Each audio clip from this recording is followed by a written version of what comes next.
बेटी का बलिदान। सृष्टि मयंक से बहुत प्यार करती थी। वो उसके साथ अपने सुनहरे भविष्य के सपने देखती। लेकिन जब ये बात उसके माता पिता को पता चलती है, सृष्टि, तुम घर वापस आ जाओ, कोई जरूरी काम है। पर माँ, कल मेरा ऑफिस है, मुझे छुट्टियों के लिए अप्लाई करना होगा। नहीं, इतना वक्त नहीं है, बस तुम आ जाओ जल्दी से। सृष्टि घर आती है तो पहले से ही कुछ लोग घर में बैठे होते हैं। वो लोग सृष्टि को देखने आए होते हैं। उसी में एक लड़का भी होता है, साहिल। मुझे सृष्टि पसंद है, मैं शादी के लिए हाँ करता हूँ। लेकिन माँ, आप तो जानती है कि...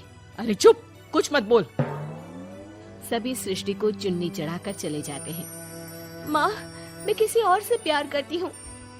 मयंक काफी पैसे वाले घर का लड़का है। आपको पता है, हमारे पूरे ऑफिस का मालिक भी वही है। माँ, वो मेरे बिना नहीं रह पाएगा। अरे पता है ना तेरी बब्बी मासी, उनकी बेटी की शादी अमेरिका में हुई। यहाँ हर किसी के घर में कोई ना कोई विदेश में है, तो तू भी बाहर ही जाएगी। साहिल ने इतनी लड़की रिजेक्ट की है। अब तू हाँ बोल दे तो शादी के लिए वो लोग तैयार ही है, क्योंकि वो लोग सिर्फ 10 दिन के लिए ही आए हैं इंडिया में। कैसी बात कर रही हो माँ, मुझे एक बार तो ऑफिस जाना ही होगा। लेकिन वो लोग मानते ही नहीं और सृष्टि की शादी साहिल से हो जाती है। शादी के बाद सृष्टि मयंक के पास जाती है। सृष्टि, तुमने शादी भी कर ली और मेरे माता पिता विदेश में मेरी शादी कराना चाहते थे। मैंने काफी समझाने की कोशिश की, लेकिन मेरे भाई और पापा नहीं माने। I am sorry Mayank. अरे तो मैं विदेश में कहीं शिफ्ट हो जाता यार, इतने सारे बिजनेस है मेरे। सृष्टि मयंक के सामने रोकर वहाँ से चली जाती है। लेकिन शादी के बाद जब वो विदेश साहिल के घर जाती है तो... देखो, ये एक कमरा है मेरा, मैं यहीं रहता हूँ, और ये एक सोफा कम बेड है। रात में मैं इसे बेड बना लेता हूँ और दिन में सोफा। और देखो, मैं ज्यादा कमाता नहीं हूँ, तो तुम्हें भी मेरी मदद करनी होगी फाइनेंशियली। सृष्टि हाँ में सर हिला देती है। अगले दिन साहिल के जाने के बाद वो माँ को फोन करती है। क्या है माँ, कहाँ शादी करवा दी? एक तो कोई चेहरा यहाँ अपना सा नहीं दिखता, ऊपर से ये घर।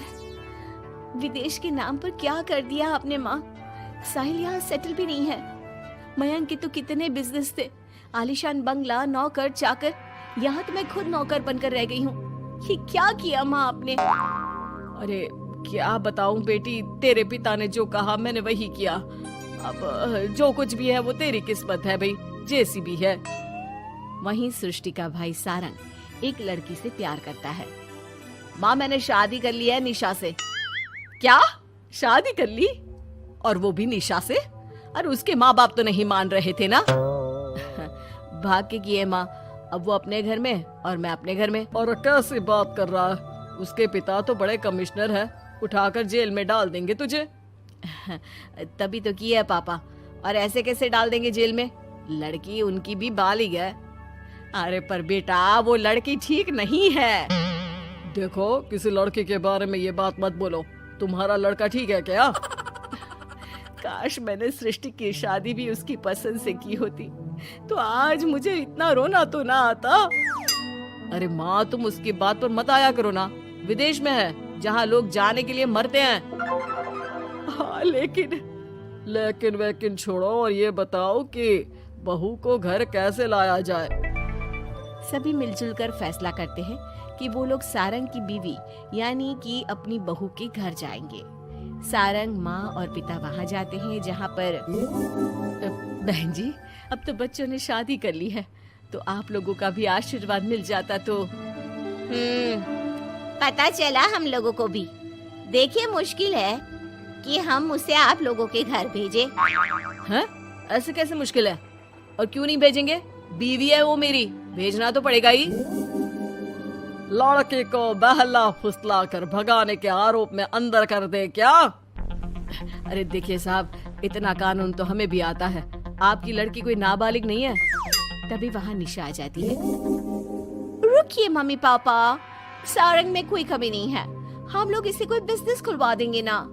देखो, एक बात बता देती हूँ, मुझे तुम्हारे घर नहीं जाना। अरे ऐसी कैसी बात कर रही हो? हम लोगों ने शादी की है, पति पत्नी है हम दोनों, और क्यों नहीं जाना? तो फिर शादी क्यों की? शादी इसलिए की क्योंकि तुम मुझे अच्छे लगे, लेकिन इतना बड़ा घर शान और शौकत छोड़कर तुम्हारे साथ आने के लिए मैं रेडी नहीं हूँ। एक तो तुम्हारा घर जिस मोहल्ले में है वो मोहल्ला बहुत खराब है, वहीं से शायद हमारी काम वाली भी आती है ना माँ? हाँ हाँ, इन्हीं लोगों के पीछे वाली गली से आती है कमला। देखो सारंग, पापा हम लोगों को आराम से पॉश कॉलोनी में फ्लैट दिला देंगे, काम भी शुरू करवा देंगे, तो तुम हम लोगों के साथ रहो। रही बात माँ पापा की तुम्हारे, तो रोका किसने है? साल में होली दिवाली मनाने हम जाया करेंगे ना उनके घर। सारंग अपनी माँ पापा से कहता है, माँ मुझे निशा की बात ठीक लग रही है, वैसे भी आप लोगों के साथ तो पूरी लाइफ स्ट्रगल ही करता रहूंगा। अरे कैसी बात कर रहे हो सारंग, हम लोग यहाँ बहू लेने आए थे, बेटा देने नहीं। अब देखिए जो होना था वो तो हो गया, अब तो आप सारंग को यहीं छोड़ दीजिए और विदाई लीजिए। हाँ हाँ माँ, मैं अब यहीं रहूंगा, आप लोग जाओ, मैं अब उस मोहल्ले में नहीं आने वाला। सारंग के माता पिता वहां से चले जाते हैं। अब जब भी माँ सारंग को फोन करती तो या तो वो फोन काट देता या उठाता ही नहीं। एक बार सारंग के माता पिता काफी बीमार होते हैं कि तभी उन लोगों के पास सृष्टि का फोन आता है। कैसी हो माँ? तबीयत ठीक नहीं लग रही है, तुम्हें और पापा को कुछ हुआ है क्या? अरे बेटा 2 दिन हो गए हम लोग कमरे में बंद है, कोई डॉक्टर के पास ले जाने वाला तक नहीं है। हाँ माँ, मैंने सारंग को फोन किया था लेकिन उसने कहा। अरे वो तो बात तक नहीं करता, पैसे वाला हो गया है ना। रुको माँ, मैं कुछ करती हूँ, आप दोनों तैयार हो जाओ।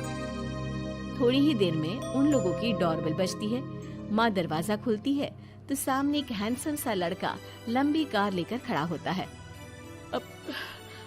मयंक हो ना तुम बेटा? मयंक उन दोनों के पैर छूता है और डॉक्टर के पास ले जाता है। डॉक्टर, मैं आप लोगों को अंकल आंटी के घर का पता दे दूंगा, आप इन लोगों के घर हफ्ते में एक बार जाकर रूटीन चेकअप कराना। जी जी मयंक जी, जैसा आप कहें, आखिर ये अस्पताल आप ही का तो है। मयंक का रुतबा देखकर माँ बाप को अफसोस होता है कि क्यों उन लोगों ने विदेश के नाम पर बेटी को बाहर भेज दिया, लेकिन बेटी ने भी उनका मान रखा। चाहती तो निशा की तरह भागकर वो भी शादी कर सकती थी। क्या सोच रहे हैं आप लोग? चलिए मैं आप लोगों को घर छोड़ देता हूँ। और हाँ, मैं और सृष्टि आज भी अच्छे दोस्त हैं, तो आप लोगों को कोई भी समस्या हो तो फोन कर दीजिएगा।